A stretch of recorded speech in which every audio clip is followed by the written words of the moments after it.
വയനാട് വീണ്ടും കാട്ടാന ആക്രമണത്തിൽ കർഷകന് പരിക്ക്. സുൽത്താൻ ബത്തേരി സ്വദേശി ക്ഷീരകർഷകനായ ശശിക്കാണ് പരിക്കേറ്റത്. ഇടതുകാലിന് പരിക്കേറ്റ ശശിയെ സുൽത്താൻ ബത്തേരി താലൂക്ക് ആശുപത്രിയിൽ പ്രവേശിപ്പിച്ചു. വീടിൻ്റെ തൊട്ടരിയുന്നതിന് ആന ഓടിച്ചു തന്നെ ഒരു പാലുണ്ട്. അപ്പോൾ ഞാൻ പാലം കയറാൻ വേണ്ടിയിട്ട് ഓടാൻ വേണ്ടിയിട്ട് നിന്നപ്പോൾ അപ്പോഴത്തേക്ക് ഞാൻ തിന്നേറ് വീണു. വീണ ശേഷം അപ്പോൾ ആന വന്ന് ഒരൊറ്റ തട്ടി അപ്പോൾ ഒരു കുഴിയിലേക്ക് വീണു. കുഴിയിലേക്ക് വീണപ്പോൾ ആന ഒരു കുത്തി. അപ്പോൾ കൊമ്പിന് നടുക്കിലായിരുന്നു ഞാൻ. അപ്പോഴത്തെ പട്ടി വന്ന് പട്ടീനെ ഓടിച്ചു. അപ്പോൾ ഞാൻ അവിടെ നിന്ന് എണീച്ചു. വിവരങ്ങളുമായി മുബാറക്കാണ് ചേർന്നത്. മുബാറക്, വീണ്ടും കാട്ടാന ആക്രമണം ഉണ്ടായിരിക്കുന്ന ഒരു കർഷകനാണ് പരിക്കേറ്റത്. അവിടെ എന്താണ് ഈ കാട്ടാനയെ തുരത്താനുള്ള നടപടികളൊന്നും കാര്യക്ഷമമായിട്ട് നടക്കുന്നില്ല എന്നാണ് മനസ്സിലാക്കുന്നത്. എന്താണ് അദ്ദേഹത്തിന്റെ വാക്കുകളിൽ നിന്നും വ്യക്തമാകുന്നത്?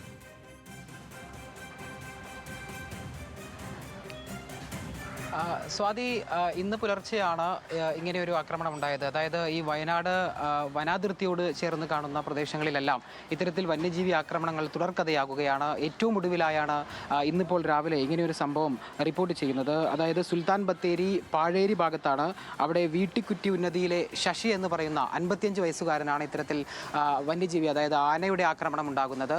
ഇന്ന് പുലർച്ചെ അദ്ദേഹം ക്ഷീരകർഷകൻ കൂടിയാണ്. അദ്ദേഹം ഈ പാലളക്കുന്നതിനായിട്ട് പ്രദേശത്തെ മിൽമ സൊസൈറ്റിയിലേക്ക് പോകുകയായിരുന്നു.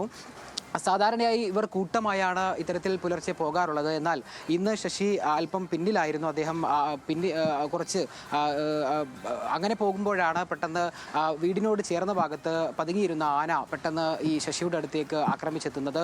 തുടർന്ന് തുമ്പിക്കൈ ഉപയോഗിച്ച് അദ്ദേഹത്തെ ആക്രമിക്കുകയും പിന്നീട് കുത്തിമറിക്കുകയുമായിരുന്നു. അദ്ദേഹം മറിഞ്ഞു വീണ അദ്ദേഹത്തിൻ്റെ വലത് കാലിനും അതുപോലെ നടുവിനടക്കം ഗുരുതരമായി പരിക്കേറ്റിട്ടുണ്ട്. അദ്ദേഹം ഇപ്പോൾ സുൽത്താൻ ബത്തേരിയിലുള്ള ആശുപത്രിയിൽ ചികിത്സ തേടുകയാണ്. ഈ പ്രദേശത്ത് കഴിഞ്ഞ ദിവസങ്ങളിലടക്കം ആനയെ സ്ഥിരമായി കാണുന്ന സാഹചര്യമുണ്ട്. മാത്രമല്ല അവിടുത്തെ ജനങ്ങളെല്ലാം വളരെ ഭീതിയിലുമാണ്. ഇന്നലെയും പ്രദേശത്ത് അതുപോലെ പുലിയുടെ സാന്നിധ്യമടക്കം റിപ്പോർട്ട് ചെയ്തിരുന്നു.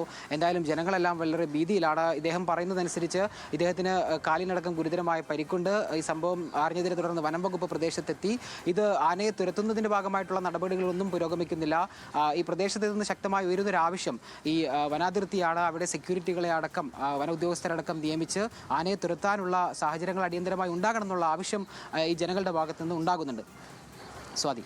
ശരി മുബാറക്, ആന തുരത്താനുള്ള ശ്രമങ്ങൾ നടക്കുന്നുണ്ട്, പക്ഷേ കർഷകന് പരിക്കേറ്റു ഇന്ന് പുലർച്ചെ. ആ വിവരങ്ങളാണ് മുബാറക് നൽകിയത്.